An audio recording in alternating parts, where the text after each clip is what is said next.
प्यारे बच्चों, हम लोग दूसरा अध्याय स्थिर वैद्युत विभव तथा धारिता वाला पढ़ रहे हैं।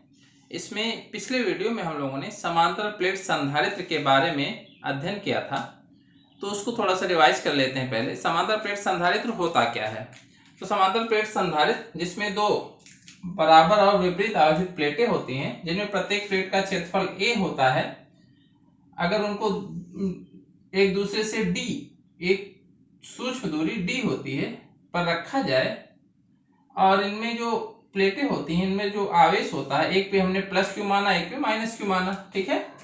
तो इस तरह से जो समायोजन बनता है वही क्या कहलाता है, समांतर प्लेट संधारित्र। और इसको करने के लिए, इस पर आवेश लाने के लिए हम क्या करते हैं, इसको आवेश स्रोत से जोड़ते हैं, इधर आवेश स्रोत से जोड़ देते हैं, ठीक है बच्चों। और इसको क्या करते थे, ग्राउंड से कनेक्ट कर देते थे, अर्थ से। तो ये हमारा समांतर प्लेट संधारित्र बन जाता है। इसमें एक दो चीजें और हैं छोटी छोटी, जिनको हमको जानते रहना आवश्यक है। इसका जो प्रदर्शित करने का तरीका होता है सर्किट में, जब हम इसको लगाएंगे संधारित्र को, तो हम लोग अभी जब वैद्युत परिपथ पढ़ेंगे आगे चल करके, तो विद्युत परिपथ में संधारित्र भी लगे होते हैं। तो संधारित्र विद्युत परिपथ में संधारित्र को दिखाते कैसे हैं, ठीक है बच्चों। तो उसको जो प्रदर्शित करने का तरीका होता है, संकेत जो उसका बनाते हैं, नोटेशन, उसको हम लोग इस तरह से दिखाते हैं। दो पैरेलल प्लेटें होती हैं, ये पैरेलल प्लेटें होती हैं, और यहाँ पर इस तरह से दो वायर होते हैं। इस तरह से जो ये नोटेशन होता है, तो सर्किट में अगर ये हमको दिख जाए तो ये समझ जाएंगे ये क्या है, एक कैपेसिटर है, अर्थात संधारित्र है। तो इसका जो संकेत होता है ये होता है बच्चों। और कहीं कहीं किसी किसी न्यूमेरिकल में आगे चल करके, हम लोगों के कोर्स में तो नहीं है, आगे चल करके आपको ऐसे भी मिलेगा एक नोटेशन, ये पैरेलल प्लेट कैपेसिटर है।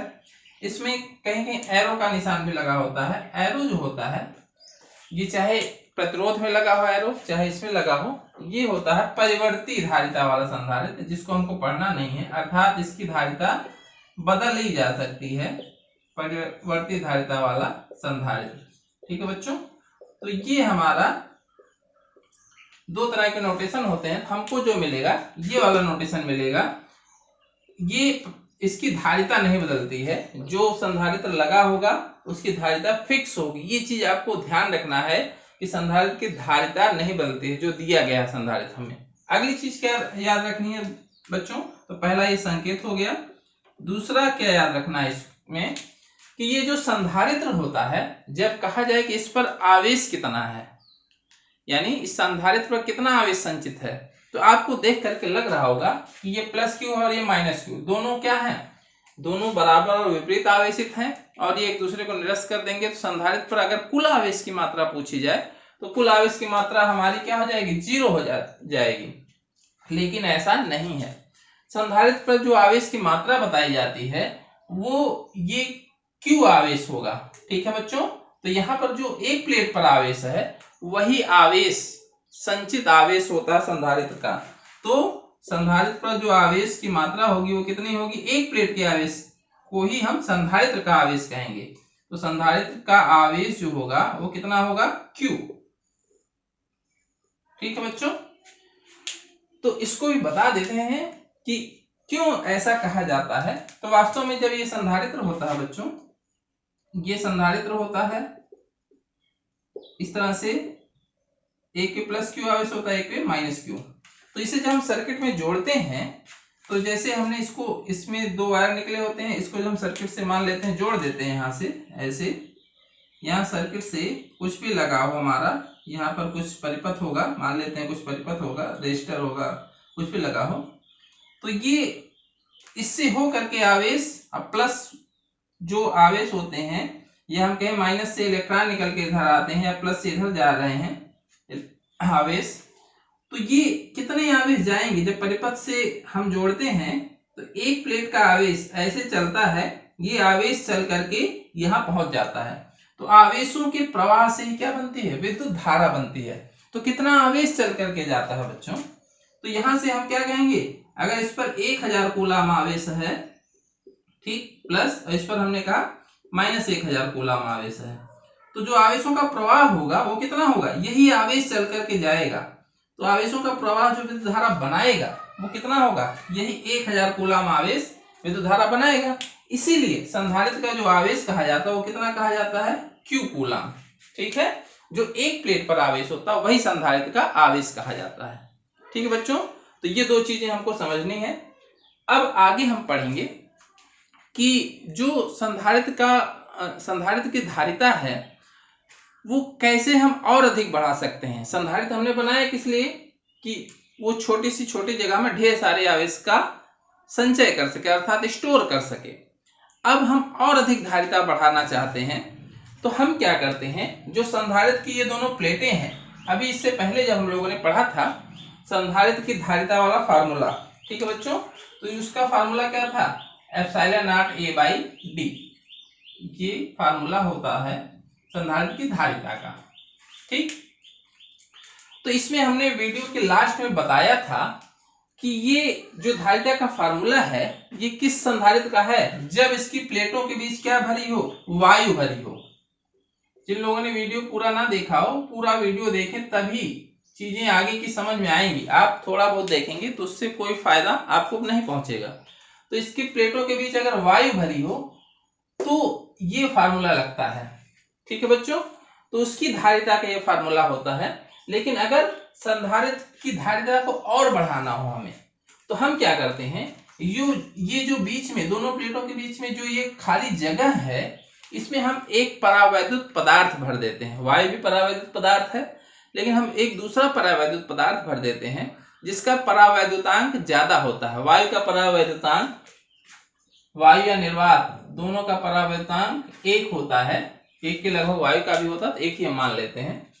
जिसका परावैद्युतांक 1 से ज्यादा हो, ये चीजें पहले भी बताई जा चुकी हैं कि जो परावैद्युत पदार्थ होते हैं उनमें सबसे कम परावैद्युतांक 1 निर्वात का होता है, थोड़ा सा ज्यादा लगभग 1 के वायु का होता है, और जितने भी परावैद्युत पदार्थ हैं सबका परावैद्युतांक 1 से ज्यादा ही होगा।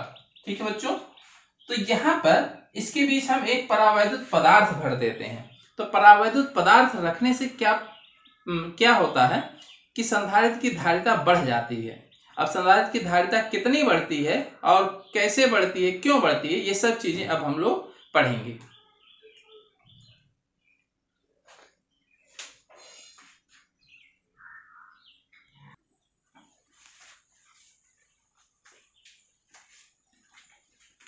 तो बच्चों अब हम लोग देख लेते हैं कि संधारित्र की प्लेटों के बीच परावैद्युत पदार्थ रखने पर धारिता पर प्रभाव, अर्थात जब ये संधारित्र हमारा है, संधारित्र की प्लेटों के बीच हमने एक परावैद्युत पदार्थ रख दिया जिसका परावैद्युतांक, एक परावैद्युत पदार्थ है जैसे मोम है, कांच है, ये सब हमारे क्या है, परावैद्युत पदार्थ में आते हैं, रख दिया और उसका परावैद्युतांक K है। अब वो K 2 हो सकता है, 3 हो सकता है, जैसा हमारा पदार्थ रखा हो। ठीक है बच्चों, तो क्या प्रभाव पड़ेगा, तो इससे पहले हम लोगों ने समांतर प्लेट वायु संधारित्र की धारिता का फार्मूला निकाला है।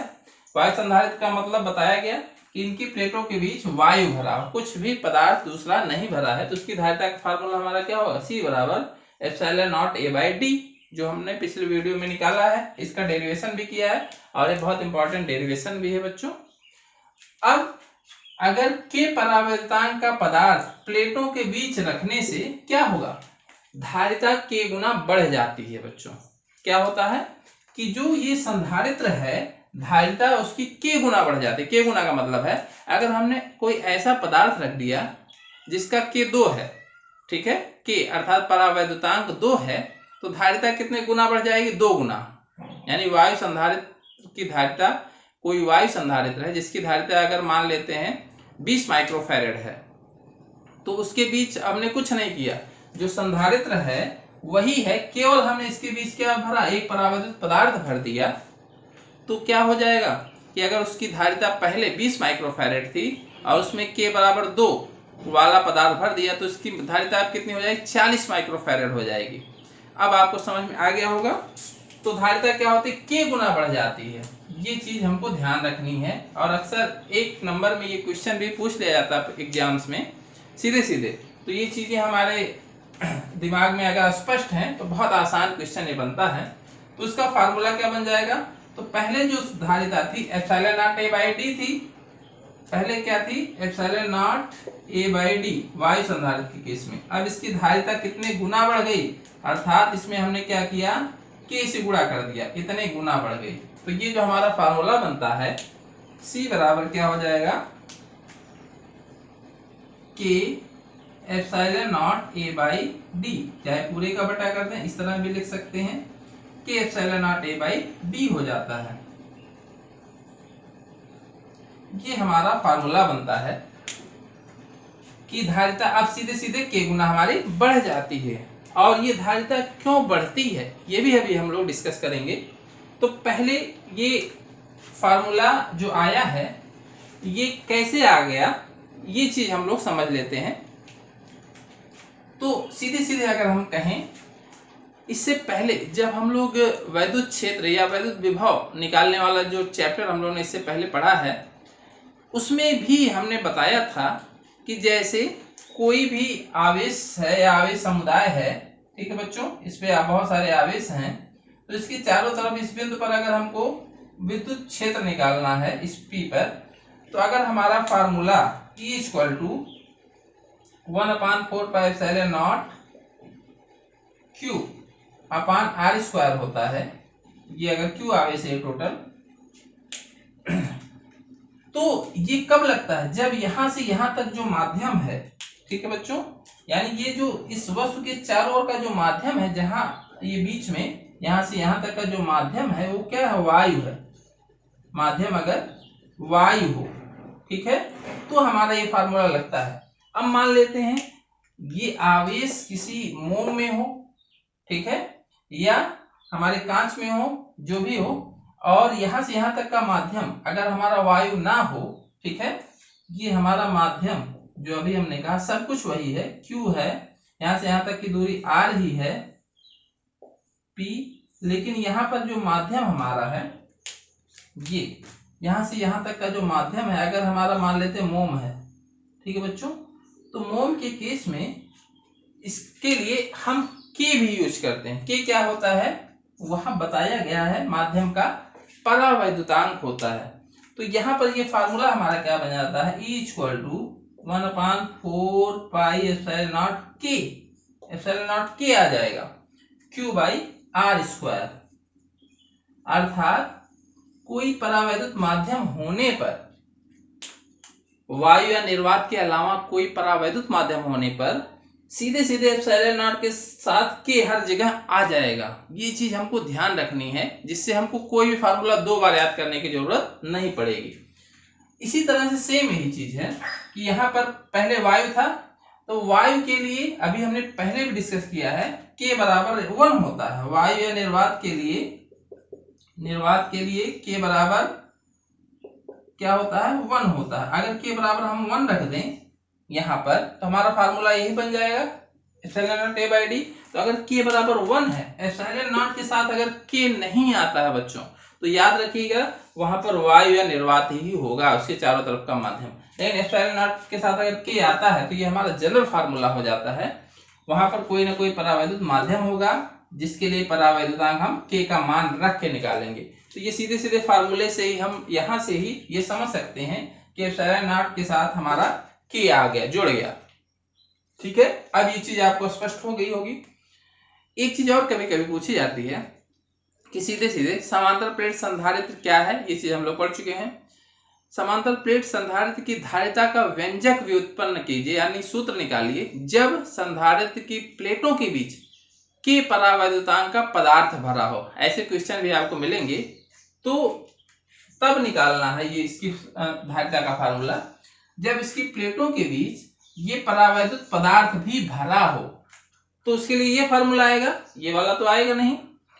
तो पिछले वीडियो में हम लोगों ने डेरिवेशन जो किया है, समांतर प्लेट वायु संधारित्र की धारिता का किया है, जब उसकी प्लेटों के बीच क्या भरा हो, वायु भरी हो। अब अगर परावैद्युत पदार्थ भरा हो तो डेरिवेशन कैसे होगा, बस बहुत सिंपल सा चीज इसमें बस हमको समझना है, बाकी सारा डेरिवेशन सेम टू सेम है। क्या अंतर करना है ये चीज हम यहाँ बता देते हैं, बहुत आसान सी चीज है यहाँ पर। तो इस फार्मूले का डेरिवेशन क्या होगा, शार्ट में यहाँ बता देते हैं, बाकी आप लोग वही करेंगे, सेम डेरिवेशन याद रखना है, बस क्या करना है कि वहां जोड़ देना है। तो पिछले वीडियो में हम लोगों ने पढ़ा था कि ये दोनों प्लेटें हैं, इनका क्षेत्रफल ए है, दोनों प्लेटों का क्षेत्रफल ए है, इस पर प्लस क्यू चार्ज है, इस पर माइनस क्यू चार्ज है, बीच में जो ये डिस्टेंस है ये क्या है, डी है, प्लेटों के बीच की दूरी है डी, और इन प्लेटों के बीच पूरा जितनी भी जगह है सब में परावैद्युत पदार्थ भरा है। ठीक है बच्चों, तो इसका ये जो डेरिवेशन है ये कैसे आएगा यहाँ पर हम बता देते हैं शार्ट में, बाकी सारी चीजें सेम टू सेम है। ये डेरिवेशन कैसे आएगा तो अब हम शार्ट में बताएंगे। पिछले वीडियो में हम लोगों ने इसको पूरी अच्छे तरीके से इसको किया हुआ है, तो यहाँ पर हमको कुछ ज्यादा नहीं करना है। सबसे पहले हमने क्या किया था, इस प्लेटों की चार्ज डेंसिटी निकाले थे, पृष्ठीय आवेश घनत्व, बस शार्ट में बता रहे हैं Q बाई A, पृष्ठीय आवेश घनत्व हमारा निकल गया, यहाँ तक सब कुछ सेम रहेगा। फिर प्लेटों के बीच का जो विद्युत क्षेत्र है यही हमको, यहीं से हमारा डेरिवेशन में यही अंतर थोड़ा सा होता है। तो प्लेटों के बीच जो विद्युत क्षेत्र है इसके बाद हम लोग निकालते थे, तो जिन्होंने पिछला वीडियो ना देखा वहां देख लेंगे, सेम टू सेम चलेगा। वहां पर हम लोग सिग्मा अपान एप्सिलॉन नॉट हमने विद्युत क्षेत्र दिखा था। प्लेटों के बीच जो एक समान विद्युत क्षेत्र होगा वो कितना होगा, सिग्मा अपान एप्सिलॉन नॉट होगा। कब, जब प्लेटों के बीच क्या भरा हो, वायु हो। ठीक है, लेकिन अगर परावैद्युत पदार्थ भरा हो तो सीधे सीधे ये डेरिवेशन हमारा किसमें बदल जाएगा, यहीं पर आ जाता है के, एप्सिलॉन नॉट के साथ क्या आ जाएगा, के आ जाएगा, चाहे यहां लिखें चाहे यहां लिखें। ठीक है, बस यहीं से हमारा के जोड़ना शुरू हो जाएगा और लास्ट में हमारा यहाँ पर के आ जाएगा। ठीक है बच्चों, बस यहीं पर अंतर है हमारा। इसके बाद हम क्या करते थे, यहाँ पर हमने बताया था E बराबर delta V upon delta R से क्या करते थे, डेल्टा आर प्लेटों के बीच की दूरी, डेल्टा वी प्लेटों के बीच का विभवांतर था, तो डेल्टा वी बराबर यहाँ पर हमने सिग्मा का मान रख दिया था, तो चाहे सिग्मा का मान रख लें, सिग्मा का मान यहाँ रख लेते हैं, Q बाई A, तो epsilon not K into A आ जाएगा। तो यहाँ से डेल्टा वी प्लेटों के बीच का विभवांतर E इंटू डेल्टा आर, और डेल्टा आर क्या है, प्लेटों के बीच की दूरी, तो E इंटू डी, और E का मान यहाँ रख लेते हैं यहाँ से, तो Q अपान एप्सिलॉन नॉट के A इंटू डी। तो ये डेल्टा वी है प्लेटों के बीच का विभवांतर, जिसको हम लोग सिंपली क्या कह सकते हैं, V हमने बताया था। तो ये हमारा क्या हो गया, एप्सिलॉन नॉट के A इंटू डी, ये हमारा V हो गया, प्लेटों के बीच का विभवांतर हो गया। ठीक है बच्चों, अब धारिता का फार्मूला हमारा Q बाई V होता है, बस यही मान रख लेंगे। तो Q अपान V का मान रखेंगे, तो Q अपान एप्सिलॉन नॉट के A इंटू डी, ये हमने V का मान पूरा यहाँ लाके रख दिया, Q से Q कैंसिल हो गया, क्या होगा, ये ऊपर जाएगा, एप्सिलॉन नॉट के A बाई डी हो गया। अब इसी को जब हम लिखते हैं बच्चों, इसी को जब हम लिखते हैं यहां से, तो C बराबर K इधर कर लेते हैं, आसानी होती है, कभी कभी इस तरह से पूछ लिया जाता है, K epsilon not A by D, चाहे इसको ऐसे भी लिखते हैं, ये हमारा फार्मूला हो जाता है। तो वही डेरिवेशन है, बस अंतर कहाँ जाएगा, यहाँ जब विद्युत क्षेत्र निकालेंगे, ठीक है, प्लेटों के बीच का विद्युत क्षेत्र, तो जैसे ही इसके बीच परावैद्युत पदार्थ आएगा, प्लेटों के बीच का विद्युत क्षेत्र के टाइम्स कम हो जाता है, 1/k हो जाएगा। तो यही चीज हमारा, यहीं से हमारा डेरिवेशन थोड़ा सा चेंज होता है। तो इस तरह से कभी कभी इस तरह पूछ लिया जाता है बच्चों का नॉलेज टेस्ट करने के लिए कि उन्होंने समझ के पढ़ा है कि रट के पढ़ा है। तो कुछ नहीं उसमें करना है, जब प्लेटों के बीच परावैद्युत पदार्थ भरा हो उस स्थिति में डेरिवेशन पूछा जाएगा, तो यहाँ के लगाते जाएंगे, लास्ट में हमारा के आ जाएगा, नहीं तो हमारा के नहीं लगाएंगे और हमारा वो डेरिवेशन हो जाएगा बच्चों। ठीक, तो अब इतनी चीजें समझ में आ गई होंगी। अब हम यहाँ पर वो चीज भी डिस्कस करेंगे कि क्यों ऐसा होता है कि प्लेटों के बीच परावैद्युत पदार्थ रखने पर उसकी धारिता बढ़ जाती है। ठीक है बच्चों, तो अब अगर आप लोगों को ये चीज नोट करनी हो तो ये नोट कर सकते हैं, बाकी अपने मन से भी एक बार ये डेरिवेशन जरूर करें। अब हम लोग देखेंगे कि जो हमने प्लेटों के बीच परावैद्युत पदार्थ रखा, धारिता क्यों बढ़ जाती है, इसका एक्सप्लेनेशन देखेंगे यहाँ पर। तो बच्चों, प्लेटों के बीच परावैद्युत पदार्थ रखने पर धारिता क्यों बढ़ जाती है, इसको अच्छे तरीके से समझने के लिए इसके पहले जो एक वीडियो बना है, परावैद्युत पदार्थ का ध्रुवण क्या होता है जब उसे विद्युत क्षेत्र में रखते हैं, अगर वो वीडियो आपने देखा है तो यहाँ बहुत आसानी से समझ में आ जाएगा कि जब प्लेटों के बीच हम कोई परावर्तित पदार्थ रखते हैं तो हम लोग जानते हैं ये जो प्लेटें होती हैं, अब हमने क्या किया, यहाँ पर ये हमने संधारित्र बनाया है, संधारित्र है ये प्लस माइनस, और हम लोग जानते हैं प्लस और माइनस, तो बीच में क्या होता है, एक विद्युत क्षेत्र, एक समान विद्युत क्षेत्र स्थापित हो जाता है। अब जैसे ही इन प्लेटों के बीच विद्युत क्षेत्र यहाँ पर ई मान लिया हमने, जैसे ही यहाँ प्लेटों के बीच क्या रखेंगे, परावैद्युत पदार्थ रखेंगे, तो परावैद्युत पदार्थ कहाँ आ गया, इस विद्युत क्षेत्र के भीतर आ गया। ठीक, यानी कि हमारा एक बाह्य विद्युत क्षेत्र का कार्य करेगा, किसके लिए, परावैद्युत पदार्थ के लिए। तो इससे पहले हम लोगों ने पढ़ा है कि जब उसे परावैद्युत पदार्थ, किसी परावैद्युत पदार्थ को किसी बाह्य विद्युत क्षेत्र में रखा जाता है, ये हमारा क्या है, ये परावैद्युत पदार्थ है, परावैद्युत पदार्थ है। जब इसे किसी बाह्य विद्युत क्षेत्र में रखा जाएगा तो क्या होगा, तो उसका ध्रुवण हो जाता है। अब हम ये मान लेते हैं जैसे ये हमारा एक बाह्य विद्युत क्षेत्र है, ये बाह्य विद्युत क्षेत्र पूरे एरिया में ऐसे फैला हुआ है, एक समान बाह्य विद्युत क्षेत्र है, ये पूरे एरिया में फैला हुआ है। तो ये विद्युत क्षेत्र इस परावैद्युत पदार्थ के भीतर भी होता है, ऐसा नहीं कि ये विद्युत क्षेत्र रेखाएं उस पदार्थ को पार कर जाती हैं, इसके भीतर से हो करके जाती हैं। अर्थात ये जो विद्युत क्षेत्र है, अब इसकी तीव्रता हम ई नॉट मान लेते हैं, ई ओ का मतलब है ई आउटसाइड, आउटसाइड, ठीक है, वाय, ई ओ का मतलब है वाय जो विद्युत क्षेत्र है उसको कहेंगे। तो अगर ई ओ बाहर है, ई ओ विद्युत क्षेत्र यहां भी है, ठीक है बच्चों, और ई ओ विद्युत क्षेत्र इसके अंदर भी बनता है, ई ओ विद्युत क्षेत्र ये क्या बनेगा, इस पदार्थ के भीतर भी बनेगा, तभी तो ध्रुवण होगा। तो ये विद्युत क्षेत्र इसके भीतर बनता है, और इस विद्युत क्षेत्र के कारण क्या होता है, इसके जो अणु होते हैं उनका ध्रुवण हो जाता है। ये तो इसके पिछले वीडियो में हम लोगों ने देखा था। तो यहाँ पर ध्रुवण के कारण इस साइड में हमारे क्या आ जाते हैं, इलेक्ट्रिक फील्ड इधर है चूंकि, तो माइनस चार्ज किधर आ जाए, उसके विपरीत विद्युत क्षेत्र के भीतर की बात कर रहे हैं, यहाँ क्या आ जाते हैं, माइनस चार्ज आ जाते हैं, और यहाँ क्या आ जाते हैं, प्लस चार्ज आ जाते हैं। ध्रुवण के कारण परावैद्युत पदार्थ के भीतर इस साइड माइनस चार्ज आ जाते हैं और इस साइड प्लस चार्ज आ जाते हैं। तो अब एक इंटरनल इलेक्ट्रिक फील्ड आ जाती है, कहां पर, इसके भीतर एक आंतरिक विद्युत क्षेत्र डेवलप हो जाता है, ये डेवलप हो जाता है। तो ये जो आंतरिक विद्युत क्षेत्र डेवलप होता है उसकी दिशा देख सकते हैं बच्चों, वो क्या होती है, ये देख सकते हैं प्लस से माइनस, ये अंदर का विद्युत क्षेत्र है और बाहर का विद्युत क्षेत्र इधर है, तो दोनों की दिशा क्या होती है, अपोजिट हो जाती है। तो दोनों की दिशा अपोजिट होने से इसके भीतर जो विद्युत क्षेत्र होगा, भीतर जो विद्युत क्षेत्र होता है वो क्या हो जाता है, जो बाहर वाला विद्युत क्षेत्र है वो कम हो जाता है, उसकी तीव्रता इसके भीतर ई नॉट बाहर वाले विद्युत क्षेत्र थी इसी के भीतर, और ये ई इन साइड लिखते हैं इसको, ई इन, यानी इसके भीतर जो विद्युत क्षेत्र बना है उसकी दिशा इधर अपोजिट, तो माइनस, क्योंकि अब ये विद्युत क्षेत्र हमारी सदिश राशि होती है, तो ये एक इधर बना है एक इधर बना है, तो इसके भीतर ई इन साइड ये नेट इलेक्ट्रिक फील्ड होता है, किसके, ये परावैद्युत पदार्थ के भीतर जो हमारा नेट इलेक्ट्रिक फील्ड होता है ये इतना होता है। बाहर तो हमारा ई नॉट है, लेकिन इसके भीतर जो इलेक्ट्रिक फील्ड है वो इतनी होती है।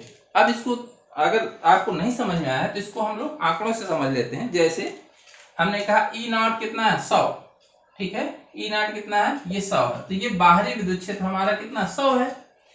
जैसे ही परावैद्युत पदार्थ हमने इसके भीतर रखा, अब परावैद्युत पदार्थ के भीतर एक इंटरनल आंतरिक विद्युत क्षेत्र स्थापित हो गया, किसके कारण, ध्रुवण के कारण, और वो कितना हुआ, वो इससे कम बनता है। तो वो कितना हुआ, मान लेते हैं जो ई इनसाइड बना, ये कितना बना, यहाँ ई इनसाइड जो बना है, ई इनसाइड वो कितना बना, मान लेते हैं 30 बना, ठीक है बच्चों। तो 30 जब बना तो इसके भीतर परावैद्युत पदार्थ के भीतर ये नेट इलेक्ट्रिक फील्ड जो बनी वो कितनी बनी, 100 - 30 कितने बनी, 70, ठीक है बच्चों। तो ये अर्थात यहां पर विद्युत क्षेत्र कम हो गया। तो पहले ये चीज हम समझ लेते हैं। अब इसको यहां ले आते हैं। यहां ले आने से क्या हुआ, अर्थात चूंकि प्लेटों के बीच ही ये परावैद्युत पदार्थ भरा था और परावैद्युत पदार्थ के भीतर इलेक्ट्रिक फील्ड कम हो चुका है, अर्थात ये जो संधारित्र है इसकी प्लेटों के बीच जो विद्युत क्षेत्र है, ठीक है बच्चों, अगर हम इसको ऐसे बनाए तो यहाँ माइनस आ चुका था ये, और इधर क्या आ चुका था, प्लस आ चुका था। तो इसकी इंटरनल इलेक्ट्रिक फील्ड इधर आई, तो इसी के कारण क्या हुआ, इसके भीतर विद्युत क्षेत्र कम हो गया। तो प्लेटों के बीच विद्युत क्षेत्र जो होता है, नेट विद्युत क्षेत्र, वो कम हो जाता है। और विद्युत क्षेत्र कम होने से क्या फायदा हुआ, हम लोग जानते हैं। तो V बराबर क्या होता है, E इंटू डी होता है, ठीक है। E बराबर V बाई डी होता है ना, dV बटे, अभी हमने पढ़ा था डेल्टा V बटे डेल्टा R। तो डेल्टा V को हम लोग V लिखते हैं और डेल्टा R जो इन प्लेटों के बीच की दूरी D है। तो V बराबर यहां से क्या आएगा, E इंटू डी होता है, ठीक है।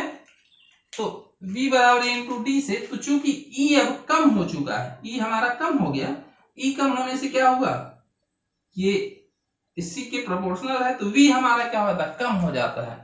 तो इलेक्ट्रिक फील्ड कम होने से ये जो विभवांतर है, प्लेटों के बीच का विभवांतर, ये क्या होता है, ये कम हो जाता है। प्लेटों के बीच का विभवांतर क्या होता है, कम हो जाता है, ठीक है बच्चों।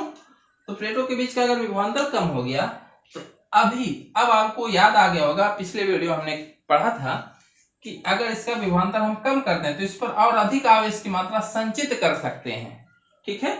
तो जैसे अगर 1000 वोल्टेज या 1000 वोल्ट विभवांतर आने तक हम इसको आवेश दे रहे थे, तो अब इसका विभव घट गया, फिर हम इसको और अधिक आवेश दे सकते हैं। कब तक, जब तक कि 1000 वोल्ट इनके प्लेटों के बीच का विभवांतर ना हो जाए। तो इस प्रकार आवेश की और अधिक मात्रा इस पर संचित कर सकते हैं, क्योंकि अब विभव क्या हो चुका है, कम हो चुका है। क्यों कम हुआ, क्योंकि हमने इसके भीतर एक परावैद्युत पदार्थ रख दिया। तो इस प्रकार अब इसकी धारिता, चूंकि और अधिक हम आवेश संचित कर सकते हैं, तो इसकी धारिता क्या हो जाती है, बढ़ जाती है। तो ये इसका एक्सप्लेनेशन होता है कि परावैद्युत पदार्थ रखने पर इसकी धारिता क्यों बढ़ जाती है। तो ये स्टेप बाय स्टेप आप लोग इसको लिख लेंगे, नोट कर लेंगे। इसका अब हम एक्सप्लेनेशन लिखवाएंगे नहीं, और बहुत ज्यादा आता भी नहीं, बस इस पे जो न्यूमेरिकल बनते हैं वो आते हैं। तो जो धारिता बढ़ गई और कितनी बढ़ी, ये हम लोग पढ़ चुके हैं, जितना उसका परावैद्युतांक होता है उतने गुना धारिता बढ़ जाती है। तो अब सारी चीजें आपको क्लियर हो गई होंगी कि धारिता क्यों बढ़ती है, कितनी बढ़ती है। तो ये सब चीजें आप लोग नोट कर लें, और इसको अगर एक बार में ना समझ में आया हो तो वीडियो रिपीट करके देख लें, और फिर भी नहीं समझ में आता है तो कमेंट करके उसको पूछ सकते हैं। तो हमने अपनी तरफ से पूरी कोशिश की, जितना सरल से सरल भाषा में हो सकता है उतना आपको समझा देते हैं, ठीक है बच्चों। तो इसको जिनको नोट करना हो वो नोट कर लें। तो बच्चों इसमें अब अगला जो हमको पढ़ना है टॉपिक, संधारित्र की धारिता को प्रभावित करने वाले कौन कौन से कारक होते हैं, अर्थात संधारित्र की धारिता कैसे प्रभावित होती है। तो बच्चों इसमें जो ये फार्मूला है हमारा, C बराबर K epsilon not A by D, ये फार्मूला हम लोगों ने अभी पढ़ा कि जब प्लेटों के बीच कोई परावैद्युत पदार्थ भरा होता है उस स्थिति में ये फार्मूला हमारा आता है। तो इसी से हमारा जो वायु संधारित्र का भी फार्मूला बनता है, क्योंकि K बराबर 1 रख देते हैं, वायु व निर्वात के लिए K बराबर 1 हो जाता है, तो हमारा फार्मूला बन जाएगा। तो ये सबसे जनरल फार्मूला हमारा होता है। तो इसमें जो समांतर प्लेट संधारित्र की धारिता है ये किन किन चीजों पर निर्भर करती है, तो इसके फार्मूले में ही सारी चीजें छिपी हुई हैं। तो इसमें हम लोग डिटेल में नहीं लिखेंगे, हम यहाँ बता देते हैं, आप लोग उसको नोट कर लीजिएगा कि समांतर प्लेट संधारित्र की धारिता प्लेटों के जो क्षेत्रफल होता है उसके अनुक्रमानुपाती है। यहाँ देख सकते हैं A अगर बढ़ेगा तो C क्या होगा, बढ़ेगा। तो C प्रोपोर्शनल A अनुक्रमानुपात होता है, अर्थात प्लेटों के क्षेत्रफल के ये अनुक्रमानुपाती होती है। इसको आप लोग नोट करते रहें जो हम बोल रहे हैं। अर्थात अगर क्षेत्रफल हमने बढ़ा दिया, जैसे अगर प्लेटों के का क्षेत्रफल 2 गुना कर दिया, सारी चीजें सेम रखी, जैसे 2 संधारित्र हमारे पास हैं, उस पे आवेश भी Q है, कि परावैद्युतांक का पदार्थ भरा है, प्लेटों के बीच की दूरी भी D है, तो अगर प्लेटों के बीच का क्षेत्रफल हमने बढ़ा दिया, 2 गुना कर दिया, तो धारिता भी क्या हो जाएगी, 2 गुना हो जाएगी। इस तरह से आप समझ सकते हैं। अनुक्रमानुपाती होती है दूसरा C प्रोपोर्शनल 1/d। d का अर्थ क्या है, प्लेटों के बीच की दूरी के व्युत्क्रमानुपाती धारिता होती है। क्योंकि ये इनवर्सली प्रोपोर्शनल होगा, क्यों, क्योंकि ये अपान में है, तो ये क्या हो जाएगा, दूरी के व्युत्क्रमानुपाती, अर्थात प्लेटों के बीच अगर हम लोग दूरी घटा दें, जब दूरी कम होगी तो धारिता बढ़ेगी, और दूरी अगर ज्यादा होगी तो धारिता क्या हो जाएगी, कम हो जाएगी। ठीक है बच्चों, ये चीज हमको ध्यान रखनी है। तो एरिया बढ़ने पर धारिता क्यों बढ़ती है, क्योंकि ज्यादा एरिया रहेगा, ज्यादा आवेश आ सकते हैं, तो जाहिर सी बात है कि धारिता बढ़ जाएगी। इसमें क्या होता है कि D जो हमारा होता है, तो हम लोग जानते हैं V बराबर E इंटू डी होता है। तो D अगर कम होगा तो विभव क्या होगा, दोनों प्लेटों के बीच का विभवांतर क्या होगा, कम हो जाएगा, और जब विभवांतर कम हो जाएगा तो इसकी धारिता हम बढ़ा सकते हैं, अर्थात इस पर ज्यादा आवेश संचित कर सकते हैं, इसकी धारिता बढ़ जाएगी। तो ये दोनों चीजें आपको समझ में आ गई होंगी। तीसरा जो होता है C प्रोपोर्शनल K, अर्थात इसमें भी क्या है, अनुक्रमानुपात है, अर्थात क्या हो गया कि प्लेट संधारित्र की धारिता जो है प्लेटों के बीच जो परावैद्युत पदार्थ है उसके परावैद्युतांक की अनुक्रमानुपाती होती है। इसको अभी हम लोगों ने डिस्कस किया, क्यों ऐसा होता है। तो फार्मूले से हम देख सकते हैं K के अनुक्रमानुपाती, A के अनुक्रमानुपाती और D के अनुक्रमानुपाती। एप्सिलॉन नॉट क्या है, एप्सिलॉन नॉट हमारा कांस्टेंट है, वो चाहे जिस स्थिति में रहेगा, ये निर्वात की वैद्युतशीलता होती है तो वो नहीं बदलती है।